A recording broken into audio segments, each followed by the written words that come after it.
Welcome to the podcast, Amazing Tales About History, and I'm your host, Mike Allen. Well, he's done it again. Connecticut historian Sal Lilienthal dusted off his bike and kayak and did a tour this time of the key locations involved in the Revolutionary War Culper spy ring, as well as the failed handover of West Point from Benedict Arnold to British officer John Andre.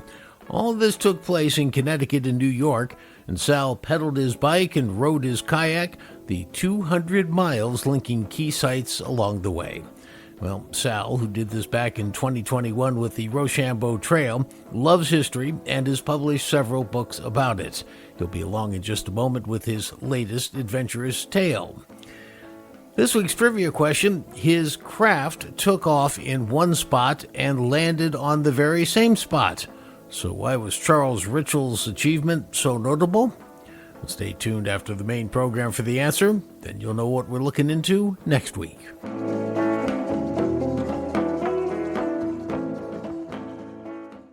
One bicycle and kayaking trip, 750 miles over 2 weeks, retracing the Rochambeau Trail, that outing in 2021. And in August of 2025, a second trip, a bike and a kayak, this one about 200 miles and consuming 2 separate weekends in a 2-part outing. Well, both of these outings were undertaken by a gentleman who combines his business of organizing bicycle tours with his love of history, particularly Revolutionary War history, about which he's written several books. Well, Sal Lilienthal calls Kent, Connecticut his home base, and he was a guest back after completing his first outing with the Rochambeau Trail. That trail, of course, is the path that French General Rochambeau and his 5,000 soldiers marched from Rhode Island to Virginia, where he teamed up with George Washington and his Patriot troops to defeat the British and effectively end the War for Independence in 1781. Well, that first trip was done in conjunction with the U.S. Park Service, which is gearing up to feature the Rochambeau Trail for the country's 250th birthday in 2026. This second trip was simply Sal's desire to go to the locations where the spy rings operated and the treasonous activities of Benedict Arnold occurred when he passed several secret drawings about the operation of West Point to British officer John Andre for a tidy sum of money. Both were caught, and the fort's secrets never fell into British hands, but it was almost by luck that it didn't occur. Connecticut and New York both played outsized roles in the spy rings, and Sal tried to cover as much of the territory that the spies covered as well, all this to draw attention to that part of our history. Well, there were several attempts by George Washington to create spy rings to infiltrate the British operations in their New York City headquarters, but it was the final attempt, the Culper spy ring, that had the most success. Now, this 200-mile trip saw Sal start off in Lower Manhattan outside the Federal Building, and outside that building there's a statue of George Washington. He then rode his bike to the northern shores of Long Island, kayaked across Long Island Sound, landing in Brewster Caleb's Black Rock section of Bridgeport, rode to Tarrytown on his bike, kayaked up the river, and finally rode his bike again to West Point, where there's another famous statue of George Washington. It's an incredible story with Sal Lilienthal. Well, Sal, it is great to have you back on the program, and for those who maybe missed the last time you were here, you actually took your bicycle and your kayak and retraced the Rochambeau March Trail, which is 800 miles, which is just incredible how you did it. And now you're at it again, and you spent the better part of August of 2025 retracing steps involved with 3 different spying situations involving the Revolutionary War. We don't want to give away too much at this point, but when you think about it from a philosophical point of view, first of all, you're obviously focused on the Revolutionary War. George Washington trying to gather information on what the British were doing at their New York City headquarters and having no way to do it other than to set up spies. And I thought it was a little more than ironic that you started your roughly 200-mile odyssey in August at a George Washington statue and ended at a George Washington statue. I think that was poetic in a way. Well, that's exactly right. So that was by design and thematic Washington Spies. So where we started at the Washington statue in front of Federal Hall. That's where he was inaugurated. And it was also the center of colonial life in New York City during that time frame. This is a key building that I don't think gets enough attention, frankly. As you said, Washington was inaugurated there for his first presidential term. Congress first met there as, post-revolutionary. This is where the Bill of Rights was approved, was in this federal building. So this is not an insignificant place to start. And if you go uptown in Manhattan, because this is very far south in Manhattan, if you go uptown in Manhattan, there's a plaque, and I forget exactly where it is. I think it's in the 50s, where they say Nathan Hale was hanged. And he was the first part of this sort of spy story. So let's start there. Tell us the story of Nathan Hale, Connecticut roots, and the New York end. The plaque is on 63rd Street, but the exact location where he was hanged, there's a couple different stories of where it might have been. But the story of Nathan Hale is an extremely interesting story. It's a Connecticut story. As you know, he was born in Coventry, and then he was extremely bright, very interested in politics, the Age of Enlightenment. He went to Yale College. One of his classmates was Benjamin Talmage, one of the important figures in the Culper ring. We'll talk about that as well. And so Nathan Hale, personality-wise, he always wanted to be in the middle of things. He graduated from college and he became a teacher in East Haddam, basically 1 or 2 room schoolhouse. A beautiful location, but there wasn't a lot of stuff going on. So he was probably extremely bored. And then the next year, he took a job in New London. While he was in New London, the battles of Lexington and Concord happened. After that, many people from Connecticut, including Nathan Hale, volunteered to participate in the siege of Boston. While he was there, he met Thomas Knowlton, who Washington appointed as commander of the 1st Intelligence Unit, Knowlton Raiders. Hale became under the command of Thomas Knowlton. So they were looking for someone to find out about British military operations in New York City. And Nathan Hale volunteered to go undercover for the spy mission to gather information. He was unsuccessful and he was hanged as a result. The Patriots burned down New York. General Howe sort of blamed Hale for it, and then that was that. Now, there's a very interesting series of overlaps that you highlight in this bike kayak tour. As you said, Nathan Hale met Benjamin Talmage. When they were at Yale, this is when Talmage and Nathan Hale met. They had to buy books, even back then, for their college years. And there was a guy selling books in New Haven at that point in time named Benedict Arnold, who was another Connecticut guy, and he'll come into this later. I just wanted to point that out for now. I mean, it's just a series of overlaps that are amazing. Let's talk about the Culper spy ring. And a lot of people saw Turn, the series on TV. And Caleb Brewster became a little bit of a celebrity for his role in the Culper spy ring. And I should mention, by the way, that when you left that statue of George Washington in New York City and biked over, I'm assuming the Brooklyn Bridge or one of those, and got over to Long Island and went 71 miles on your bike over to Port Jefferson Ferry, all along the way, this is where the Culper spy ring was in operation. Nathan Hale had gone there as well. Tell us about that whole side of the story. Benjamin Talmage and Nathan Hale were classmates at Yale. They were friends. They wrote letters to each other about freedom and liberty, the Age of Enlightenment, drinking too much Madeira. The reason why Benjamin Talmage is important to this aspect with Caleb Brewster is that Caleb Brewster, Benjamin Talmage, Abraham Woodall, Anna Strong, they all grew up in Pawtucket on the North Shore of Long Island.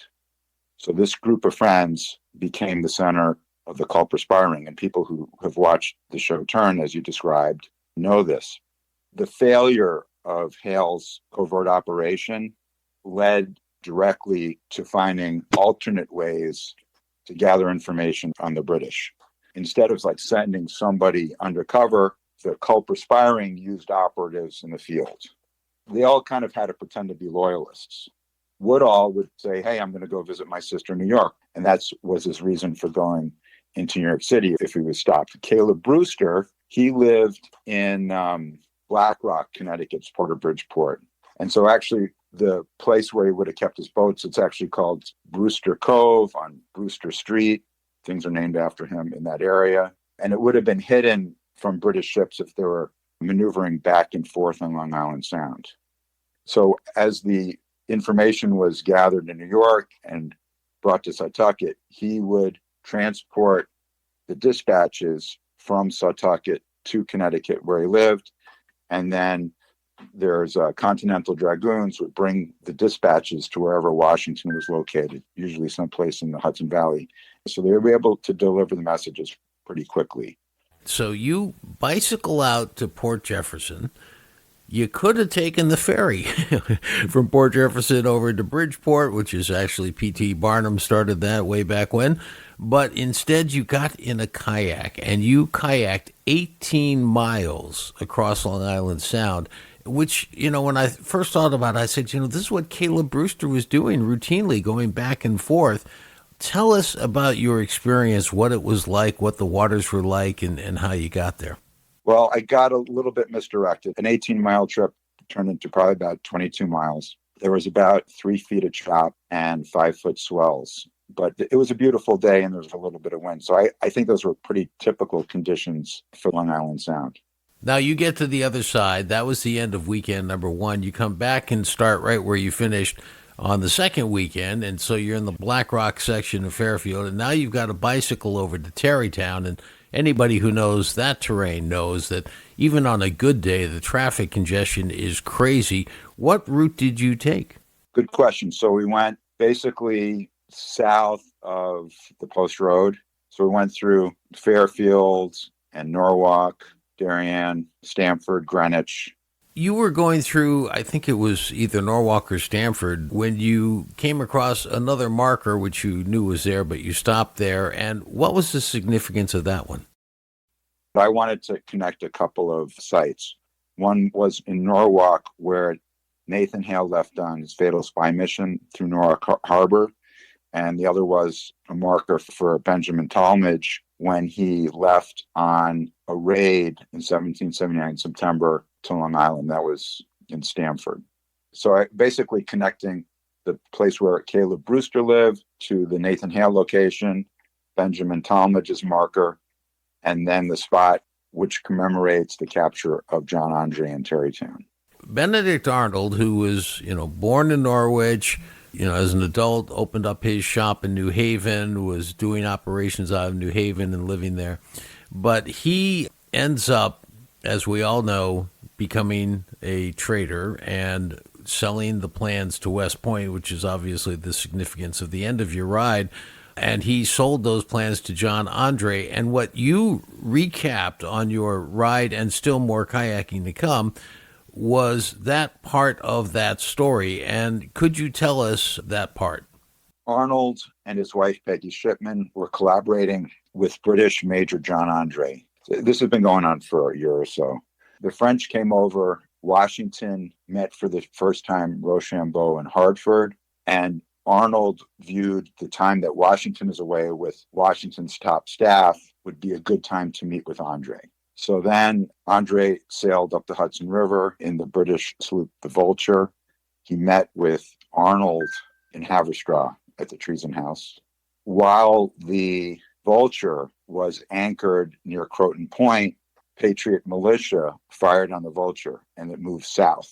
So basically, Andre's way to get home wasn't there. So he went to the other side of the river, came down south, and he was captured in Tarrytown.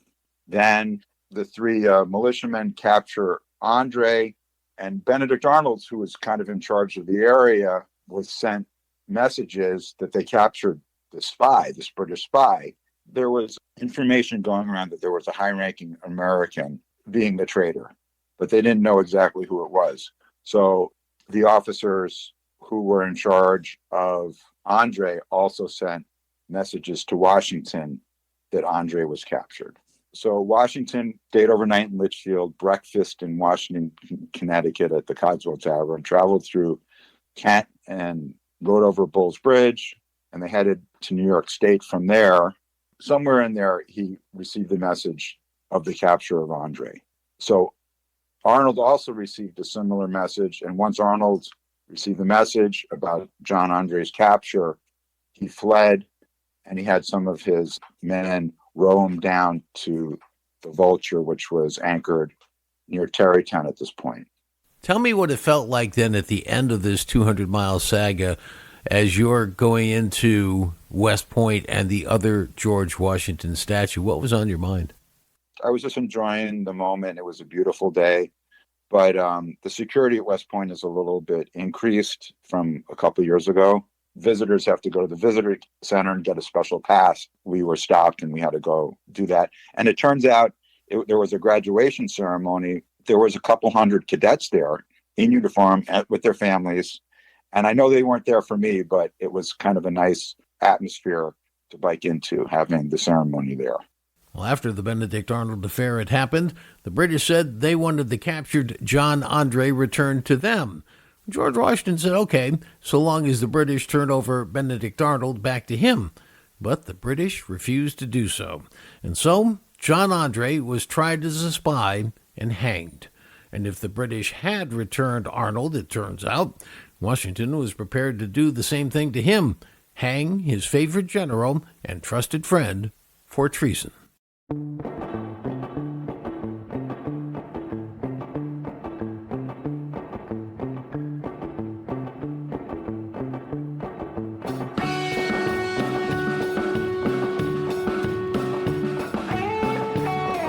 That wraps up this episode of Amazing Tales About History. If you go to my Facebook page, which is at Amazing Tales CT, you're going to find a map of Sal's bicycle kayak tour and all the spots he went to on this 2-weekend 200-mile adventure.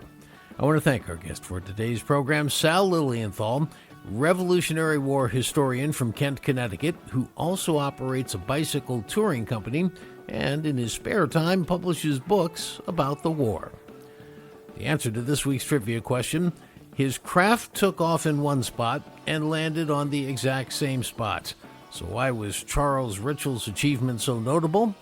The answer was it was the first time that a hot air balloon, up until then at the mercy of whatever direction the wind was blowing, could be maneuvered to return to its departure spot.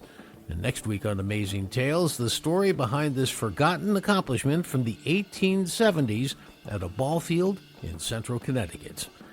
Amazing Tales About History is a production of True North Associates, LLC. This is Mike Allen. Be safe and stay healthy.